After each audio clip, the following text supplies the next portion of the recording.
Hey everybody, I'm Marc Dunham, chef for the Atherton Hotel and Ranchers Club. Join us over the next few minutes as we make a couple of pasta dishes that are easy, delicious, and good for your waistline, right here on Play With Your Food.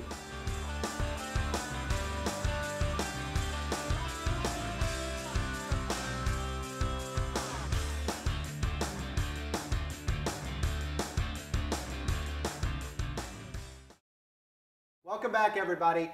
We are at the home of Jack and Nancy Betts right here in Stillwater in Karsten Creek, and I am joined today by Kristen Neal, the Director of Childhood Nutrition Services for the District of Stillwater. How are you doing? I'm great, thanks. Good. Well, thanks for joining us Yeah, today. thanks for having me. Well, we talked about it before on a couple of phone calls about what kinds of food you like to cook and what would be relevant, I guess, to kind of the classroom. And I think we settled on pasta, so we've got a couple of different styles of pasta here. We've got an extruded pasta, which we make at the Ranchers Club, and this is just semolina flour and water. And then we've got whole wheat pasta, all right, which is what she has already got in the pot because it's going to take a little bit more time to cook than is this dry extruded pasta. Point that we've made before with pasta is when it goes in the water, you want to make sure that you stir it every couple of minutes to make sure that it's not sticking. And Krista has already done that a couple of times. So, how do you feel about whole wheat pasta? I mean, what do you think some of the benefits are, especially for kids? Well, it's what I feed my kids at home. White flour has a lot of the nutrients are all stripped off of it. The whole wheat flour, those nutrients are still there. So where white flour, they don't have all the nutrients, or some of them have been added back in. Whole wheat flour is a little bit closer to maybe what nature intended. So it's going to be a little better for your heart, a little better for your body. So we've got those whole grains that we talked about again. I think one point that needs to be made in terms of cooking whole wheat pasta versus fresh pasta is they will cook at different weights and they will have a different texture. In other words, the whole grain pasta, because it's got the whole grain, the germ, the endosperm, what else am I missing here? The germ, the endosperm, and the... I'm sorry, it's gone. The outside, anyway. I'm not operating too well today. In any case, it's going to have a little bit different texture, and it's also going to have a slightly sweeter texture to it, which I found very pleasing, but the cook time on it is a little bit different. So this, generally speaking, spaghetti for the whole wheat pasta is anywhere from 8 to 10 minutes. And I'm going to go ahead, since she's got a couple of minutes of cook time ahead of me, I'm going to go ahead and drop in my spaghetti, which is fresh. This will only take about 5 minutes.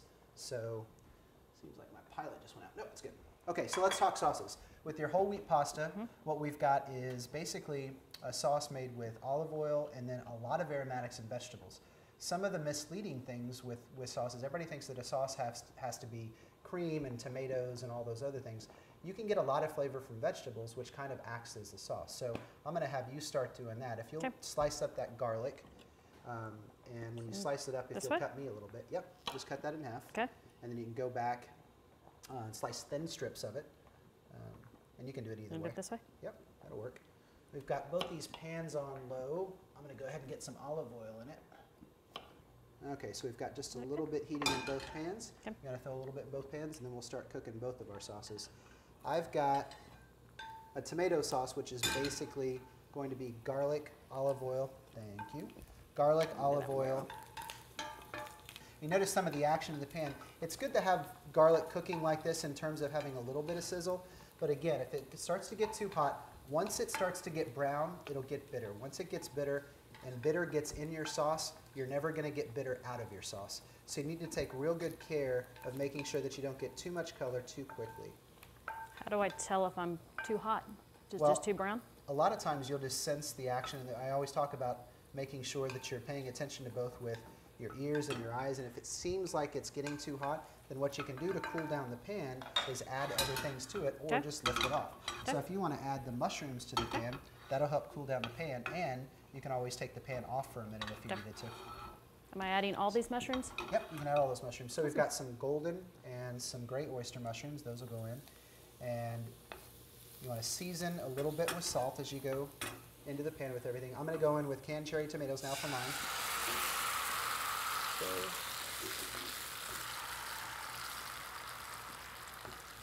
Give this guy a stir. This goes back to that same tomato sauce that we talked about and made several times. It's very easy. All we're going to do is simmer it for just a couple of minutes with a little bit of salt, garlic, and olive oil, and that's going to be our sauce. So I'm going to go ahead and season my portion just a little bit with salt. And you've got mushrooms that you're stirring there. With mushrooms, like we talked about before, make sure, again, that you're going on low heat. Medium heat will cause the mushrooms to get, or anything over medium to medium high heat will cause them to get a little bit tough. Okay, this pasta is going to be done here in just 1 second, I'm almost sure. That sauce is cooking nicely. Mushrooms are cooking nicely. And again, the way to test this is to go in and grab a piece, give it a taste. If it tastes like it's cooked, it's cooked. If it doesn't taste like it's cooked, it's not cooked. Keep cooking. So that's got just a couple more minutes left. Let's see if we can drag a piece of this out too. So what's your favorite thing to cook at home? Whole wheat pasta and spaghetti made out of a can of tomatoes. She's good, huh? He didn't, that's true. It's, you know what, something this simple, one, saves time. You don't have to labor over it and sweat over it, and it's delicious. It's easy, my kids will eat it, and it's cheap. I think that's done. I'm going to drain it. Okay. Do I want to add any of this other stuff yet? Yep, you can put in the peas and the fava beans. Those are fresh spring peas and fresh fava beans. You can add those, and I'm going to drain this pasta. And they're on the floor. That's okay. Well, I think tomatoes in general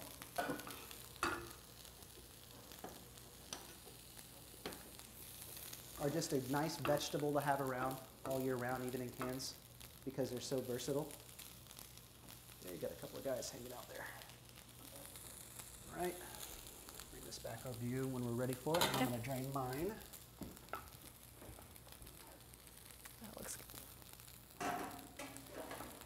Once those peas and the fava beans are in, they're basically a cooked product. So all you're looking at now at this point is to put your pasta in, adjust with however much olive oil you want to use and some seasonings, and then we'll take it to the plate and garnish it. If you want, you can chop up some of that parsley and we'll garnish both of our pastas with that. This sauce needs just a... Am I doing pasta or parsley first? Maybe the parsley first. This has got just a minute left. All I'm doing really to this sauce is not really cooking it for a tremendous amount of flavor. What I'm trying to do is to get some of the water content to evaporate out of the tomatoes because they carried some water, so I don't want a super watery pasta. So that's why this is cooking a little bit longer. There's no real need outside of reducing the water content to worry about cooking it for 2 or 3 or 4 hours. You can, but a lot of people don't have that kind of time. That's why I use the canned ones. That's right. All right, so our fresh pasta is done also. And again, with diet concerns in terms of fat content, this is the great thing about doing things at home. You can decide how much olive oil you want or how little olive oil you want. And I know being the head of child nutrition services, fat is a huge issue that y'all have to deal with. Do y'all have a chance a lot of times to address that with kids in class? Do you think they kind of get it, or? I think they do, and I think everybody hears about fat. I think that's one of those nutrients that everybody hears, oh, fat's bad, and so they're pretty aware of. Yeah, it's pretty conscious. Yeah. All right, well, I think I'm ready with mine. All I'm going to do is turn this flame down. You can do the same with yours. Actually, you could probably turn yours off. Yeah, mine's. It's probably good to go. Yeah. And you're just going to put that spaghetti in and toss it evenly with an appropriate amount of oil.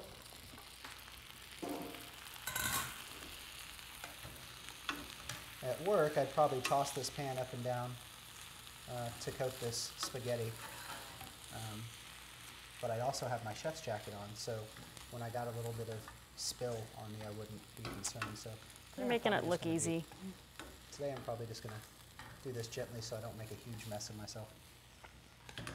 All right. Maybe just a touch of oil will help a little bit of that from sticking. I'm going to go ahead over and put mine on the plate, and then we can bring yours over and garnish. Okay.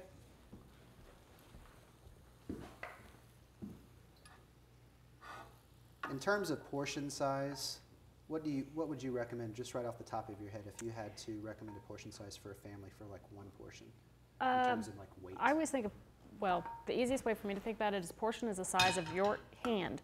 And so for my hand, it's much smaller than my 6'4" husband, and it's very small for my 2-year-old daughter. So it's the size of whoever's eating hand. Okay. So We always try to portion things out, I guess, in the restaurant just because from a monetary standpoint. Absolutely. Portion size. So right. normally our normal pasta size is about 4 ounces by weight Okay. before it gets cooked. At school, and once it's cooked, it's about a cup. Okay. Once it's cooked.